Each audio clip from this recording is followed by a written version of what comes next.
Halo teman-teman semua, selamat datang di channel Kimiaverse. Pada video kali ini, kita akan melanjutkan pembahasan di video sebelumnya mengenai soal-soal olimpiade untuk bidang kimia di tingkat kabupaten kota untuk tahun 2018. Di video kali ini, kita akan fokus membahas soal pilihan ganda dari soal nomor 6 sampai dengan soal nomor 10. Baiklah, tanpa berlama-lama lagi langsung saja kita mulai pembahasannya dari soal nomor 6. Di antara larutan garam dengan konsentrasi 0,1 molar berikut yang memberikan nilai pH paling tinggi adalah.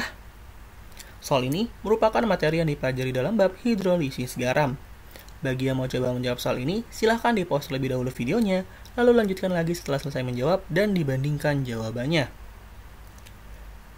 Jika sudah, mari kita bahas bersama-sama untuk soal nomor 6. Untuk mencari pH larutan paling tinggi, artinya kita perlu mencari pH larutan paling basah.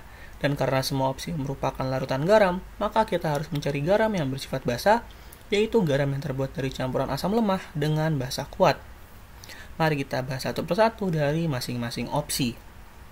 Untuk opsi A yaitu NaCl merupakan garam netral karena terbuat dari asam kuat HCl dan juga basa kuat NaOH.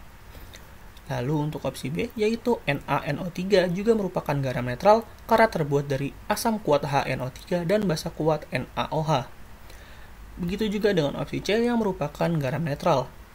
Untuk opsi C terbuat dari asam kuat HClO4 dan juga NaOH.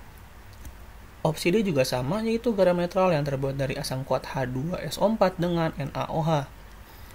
Terakhir, untuk opsi E merupakan garam yang bersifat basa karena terbuat dari asam lemah H2CO3 dan basa kuat NaOH. Dengan demikian, jawaban yang paling tepat adalah opsi yang E. Lalu kita ke soal selanjutnya, yaitu soal nomor 7. Di antara larutan dalam air berikut, HF, CH3CONa, NH4Br, NH3 dan juga FeCl3 yang mempunyai pH di bawah 7 adalah. Soal ini merupakan gabungan dari materi asam basa dan juga hidrolisis garam. Bagi yang mau coba menjawab soal ini, silahkan di-pause terlebih dahulu videonya, lalu lanjutkan lagi setelah selesai menjawab dan dibandingkan jawabannya. Jika sudah, mari kita bahas bersama-sama. Dalam soal, kita diperintahkan untuk mencari larutan yang memiliki pH di bawah 7, di mana artinya kita diperintahkan untuk mencari larutan yang bersifat asam. Untuk mencari larutan yang bersifat asam, bisa kita tentukan dari zat yang memang merupakan zat asam, atau larutan garam yang berasal dari asam kuat dan juga basa lemah. Mari kita bahas satu persatu tiap senyawa dalam soal. Senyawa 1 bersifat asam karena termasuk asam lemah HF. Lalu senyawa 2 bersifat basa karena merupakan garam yang berasal dari asam lemah CH3COOH dengan basa kuat NaOH. Kemudian senyawa 3 bersifat asam karena merupakan garam yang berasal dari asam kuat HBr dengan basa lemah NH4OH. Selanjutnya senyawa 4 bersifat basa karena merupakan senyawa basa lemah. Terakhir untuk senyawa 5 bersifat asam karena merupakan garam yang berasal dari asam kuat HCl dengan basa lemah FeOH 3 kali.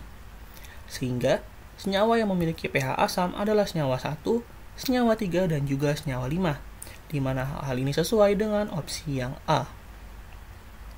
Kemudian kita ke soal selanjutnya, yaitu soal nomor 8. Ke dalam larutan HCl 4 molar ditambahkan padatan berikut: Zn, Cu, Na2SO3 dan juga Na2SO4. Padatan yang akan menghasilkan gas ketika ditambahkan ke dalam larutan HCl 4 molar adalah. Dalam soal ini terdapat 2 logam dan juga 2 garam.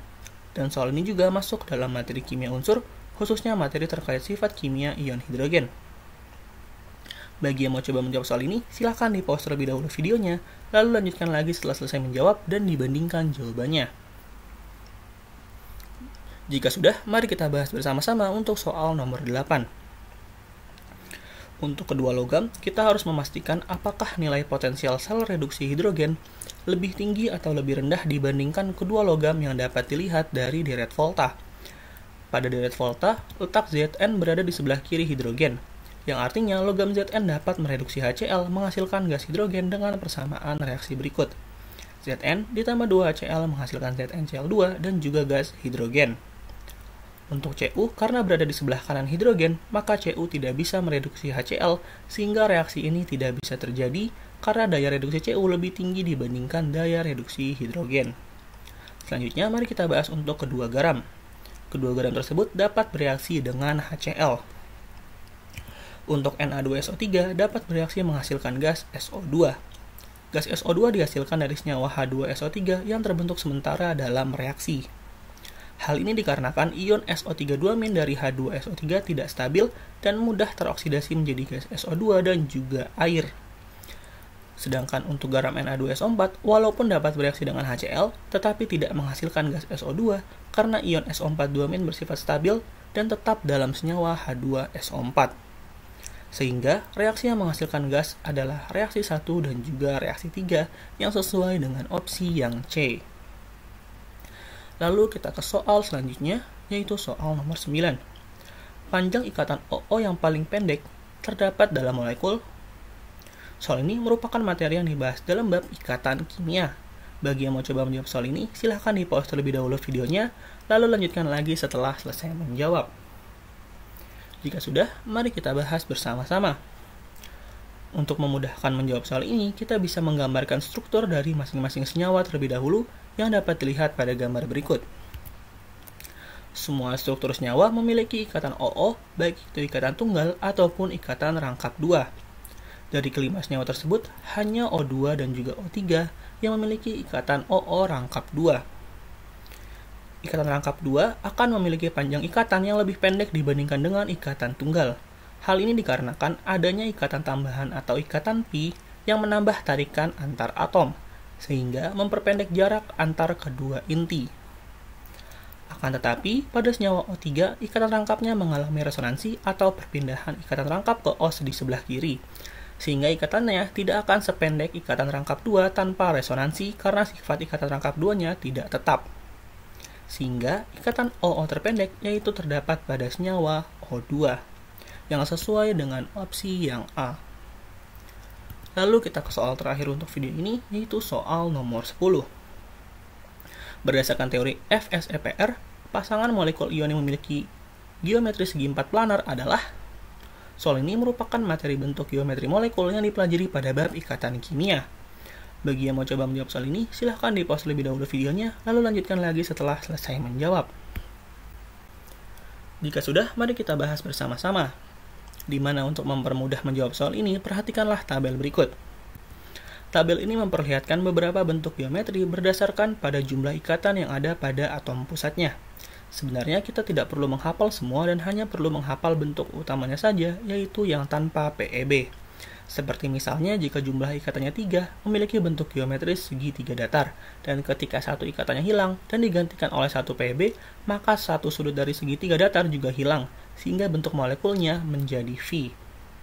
Begitupun dengan bentuk geometri lainnya dapat ditentukan seperti ini berdasarkan jumlah pasangan elektron yang ada pada atom pusat. Untuk bentuk segi 4 datar dimiliki oleh senyawa dengan atom pusat yang memiliki pasangan elektron ikatan 4 dan pasangan elektron bebas banyak 2. Secara logika, unsur yang dapat memenuhi syarat tersebut hanyalah unsur golongan 8A ataupun golongan 7A dalam bentuk ionnya, sehingga opsi yang sesuai adalah opsi yang D. Akan tetapi, mari kita bedah satu persatu tiap jawaban untuk memastikannya. Untuk opsi A yaitu NH4+, dan juga S2O32-.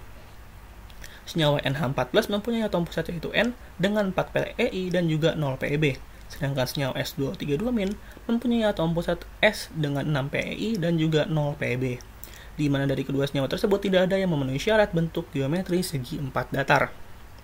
Lalu untuk opsi B, terdapat senyawa CCl4 dan juga SiF4 dengan CCl4 yang mempunyai atom pusat C dengan 4 PeI dan juga 0 PeB. Lalu SiF4 mempunyai atom pusat Si dengan 4 PeI dan juga 0 PeB. Walaupun jumlah PeI dan PeB-nya sama, kedua senyawa tersebut masih belum memenuhi syarat bentuk geometri segi 4 datar. Lalu untuk opsi C yaitu senyawa SO42- mempunyai atom pusat S dengan 6 PeI dan juga 0 PeB. Dan senyawa BF4- mempunyai atom pusat B dengan 4 PeI dan juga 0 PeB, yang keduanya masih belum memenuhi syarat bentuk segi 4 datar. Kemudian untuk opsi D yaitu ICl4- mempunyai atom pusat I dengan 4 PeI dan juga 2 Pb, dan senyawa XeO4 mempunyai atom pusat Xe dengan 4 PeI dan juga 2 Pb, di mana sesuai perkiraan di awal bahwa opsi D inilah yang memenuhi syarat bentuk geometri segi 4 datar. Terakhir untuk opsi E dengan senyawa POF3 mempunyai atom pusat P dengan 5 PeI dan 0 Pb, dan senyawa SF4 mempunyai atom pusat S dengan 4 PeI dan juga 1 Pb. Dengan demikian, jawaban yang paling tepat adalah opsi yang D. Mungkin sekian untuk video kali ini, semoga bermanfaat dan apabila ada hal yang ingin didiskusikan, bisa kita diskusikan bersama di kolom komentar. Jangan lupa juga untuk melihat video lainnya terkait pembahasan OSK Kimia. Sampai jumpa di video selanjutnya. Terima kasih.